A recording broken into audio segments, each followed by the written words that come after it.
उस कंडीशन में धीरे धीरे क्या होने लगता है, उस ब्लड को कंपनसेट करने एंड बॉडी की एक्टिविटीज को कंटिन्यू करने के लिए हार्ट एक्सेसिवली पंप करता है and with this decreased amount of blood.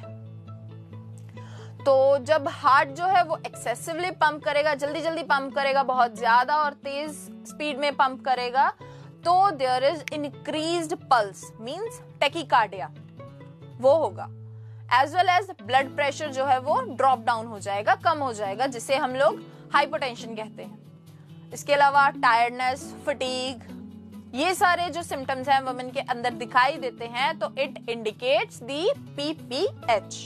So, according to ACOG, that is American College of Obstetrician and Gynecologist, जो PPH की डेफिनेशन दी गई है वो ये है कि अगर हेमाटोक्रिट की वैल्यू यानी PCV, packed cell volume means whole body के अंदर अमाउंट ऑफ RBCs है, तो उससे हेमाटोक्रिट की वैल्यू 10% से ज्यादा अगर लॉस हो जाती है तो हम इस पीपीएच के अंदर कंसिडर करेंगे, बिकॉज अगर ब्लड लॉस एक्सेसिवली हो रहा है तो there will be more loss of RBCs, जिससे हेमाटोक्रिट की वैल्यू क्या होगी, डिक्रीज।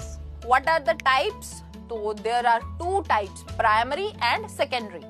प्राइमरी यानी डिलीवरी के बाद से लेके 24 घंटों के अंदर अगर ब्लीडिंग होती है तो उसे प्राइमरी पीपीएच बोलते हैं। लेकिन अगर ब्लीडिंग 24 आवर्स के बाद बियॉन्ड हो रही है but within puerperal period that is 6 to 12 weeks के इन बिटवीन, तो उसे सेकेंडरी पीपीएच कहा जाता है, जिसे हम लोग डिलेड, लेट या परप्यूरियल हेमरेज भी कह सकते हैं। सो टू टाइप्स कौन कौन सी हुई, प्राइमरी एंड सेकेंडरी, और इन दोनों में से भी जो कॉमन है, जो ज्यादा होती है, वो है primary PPH means bleeding delivery के बाद विद इन 24 आवर्स में हो रही है। और इसमें भी आगे टू टाइप्स में डिवाइड किया जाता है इसे, third stage haemorrhage and true postpartum haemorrhage. Right, यहां तक हो गया। सो थर्ड स्टेज, जिससे कि नाम ही से पता चल रहा है कि इसमें क्या होता है, प्लेसेंटा एक्सपेल आउट हो चुका है, लेकिन यहाँ पे प्लेसेंटा कंप्लीटली एक्सपेल्ड आउट नहीं हो पाता है इन थर्ड स्टेज हैमरेज, और उससे पहले ही हैवी ब्लीडिंग जो है वो स्टार्ट हो जाती है। और सेकेंड इज ट्रू पीपीएच, जिसमें प्लेसेंटा एक्सपल्शन के बाद में ब्लीडिंग स्टार्ट होती है। ओके, और इन दोनों के अंदर भी जो सबसे कॉमन है वो है ट्रू पीपीएच मींस ब्लीडिंग जो है वो प्लेसेंटा एक्सपल्शन के बाद स्टार्ट होती है। नेक्स्ट आते हैं कॉजेज ऑफ पीपीएच।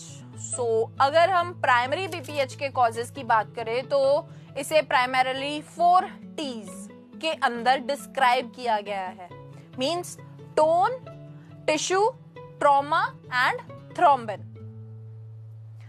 नाउ इस प्राइमरी पीपीएच में जो मोस्ट कॉमन रीजन होता है जिसकी वजह से ब्लीडिंग होती है in maximum number of conditions, तो वो है एटोनिसिटी यानी कि टोन। यहाँ पे टोन जो है वो डिस्टर्ब हो जाती है। अब कॉजेस पे जाने से पहले देखते हैं कि बेसिक फिनोमेना क्या होता है ब्लीडिंग स्टॉप होने का। तो जैसे ही बेबी का बर्थ होता है, प्लेसेंटा भी एक्सपेल आउट हो जाता है, तो यूट्रस क्या है, कॉन्ट्रैक्ट हो जाता है, ठीक है।